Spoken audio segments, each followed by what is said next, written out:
بسم اللہ الرحمن الرحیم۔ السلام علیکم۔ آپ کو آن لائن کلاسز میں خوش آمدید کہتی ہوں۔ آج ہم مضمون کرنے لگے ہیں جس کا نام ہے قائد اعظم رحمۃ اللہ علیہ۔ تو چلیے شروع کرتے ہیں۔ پونجا جناح کا اصل وطن تو راجکوٹ کاٹھیا واڑ تھا۔ پونجا جناح آپ کو پتہ ہے کون ہے؟ قائد اعظم کے والد کا نام پونجا جناح تھا۔ تو ہم یہاں سے سٹارٹ کرتے ہیں۔ پونجا جناح کا اصل وطن تو راجکوٹ کاٹھیا واڑ تھا، لیکن کاروباری شغف کراچی لے آیا۔ چمڑے کی تجارت کرتے تھے اور متمول تاجروں میں شمار ہوتے تھے۔ 25 دسمبر 1876 کو ان کے ہاں ایک بچہ پیدا ہوا جس کا نام محمد علی رکھا گیا۔ یہی محمد علی بڑا ہو کر اور پڑھ لکھ کر مسلم قوم کا سہارا اور پاکستان کا بانی ہوا۔ قوم نے بھی اسے اپنے سر کا تاج بنایا اور قائد اعظم کے لقب سے پکارا۔ محمد علی نے ابتدائی تعلیم کراچی میں حاصل کی۔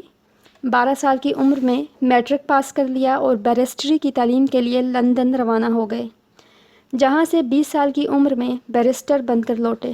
اتفاق کی بات کہ ان دنوں باپ کا کاروبار تباہ ہو گیا اور وہ کئی مقدمات اور مشکلات میں پھنس گئے۔ محمد علی نے ولایت سے واپسی پر سب سے پہلے باپ کے مصائب کو دور کیا، پھر وکالت کے لیے ممبئی چلے گئے۔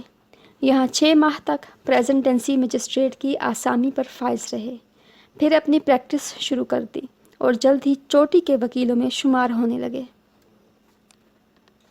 اس وقت ہندوستان میں کانگریس کی دھوم تھی۔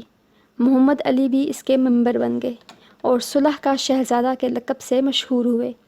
وہ کئی سال تک ممبر رہے، مگر جب دیکھا کہ کانگریس ایک ہندو جماعت ہے جو صرف ہندوؤں کی بہتری کے لیے کوشاں ہے اور مسلمانوں کو اپنا غلام بنانے کی فکر میں ہے، تو آپ نے کانگریس کو چھوڑا اور ولایت واپس چلے گئے۔ یہ زمانہ مسلمانوں کے لیے نہایت کٹھن تھا۔ انگریز حکمران اور دشمن تھا، ساری ہندو قوم دشمن تھی۔ اگرچہ 1906 سے مسلم لیگ قائم تھی، مگر در حقیقت بے جان سی جماعت تھی۔ علامہ اقبال مسلمانوں کی بے بسی پر کڑھتے تھے، رات دن اسی غم میں تڑپتے تھے۔ آخر انہوں نے دیکھا کہ محمد علی جناح کے سوا کوئی ایسا مسلمان موجود نہیں جس پر بھروسہ کیا جا سکے اور قوم کی باغ دوڑ اس کے ہاتھ میں دے دی جائے۔ چنانچہ آپ نے خط لکھ کر انہیں اس بات پر آمادہ کیا کہ وہ وطن واپس آئیں اور مسلم لیگ کی قیادت سنبھالیں۔ چنانچہ وہ واپس آئے اور انہوں نے مسلم لیگ کی قیادت سنبھالی، قوم کے بکھرے ہوئے شیرازے کو جمع کیا، شہر شہر جا کر قوم کو جھنجھوڑ کر جگایا اور ایک پلیٹ فارم پر لا کھڑا کیا۔ گاندھی نے ان کے مقابلے میں کئی پینترے بدلے، مسلمانوں کو گمراہ کرنے کی کوشش کی، لیکن مسلمانوں نے ان پر توجہ نہ دی۔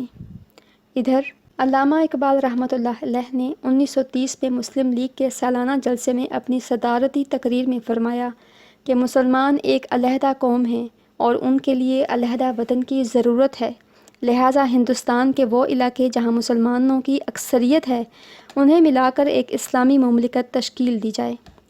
اس تقریر پر ہندو بہت تل ملائے، مگر مسلمانوں کو ایک نصب العین مل گیا تھا۔ محمد علی جناح رحمۃ اللہ علیہ نے اسے اور اچھالا۔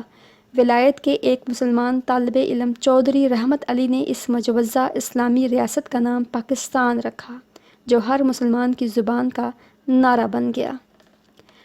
انگریز اور گاندھی نے ہندوؤں سمیت اس کا نہایت شدت سے مقابلہ کیا اور محمد علی جناح رحمۃ اللہ علیہ نے نہایت خوبصورتی سے جواب دیا۔ آخر انگریز اور ہندو دونوں کو مسلمانوں کا مطالبہ ماننا پڑا اور 14 اگست 1947 کو دنیا کے نقشے پر پاکستان کا وجود ثبت ہو گیا۔ اب تک محمد علی جناح کو مسلمانوں کی طرف سے قائد اعظم کا لقب مل چکا تھا۔ چنانچہ جب پاکستان کی سلطنت قائم ہوئی تو آپ اس کے پہلے گورنر جنرل مقرر ہوئے، لیکن آپ کی عمر نے وفا نہ کی۔ دن رات کی محنت سے آپ کی صحت خراب ہو گئی اور آخر 11 ستمبر 1948 کو یہ پاکستان کا بانی، نڈر اور بے باک جرنیل قوم کو روتا ہوا چھوڑ کر راہی ملک بقا ہوا۔ قائد اعظم زندہ باد، پاکستان پائندہ باد۔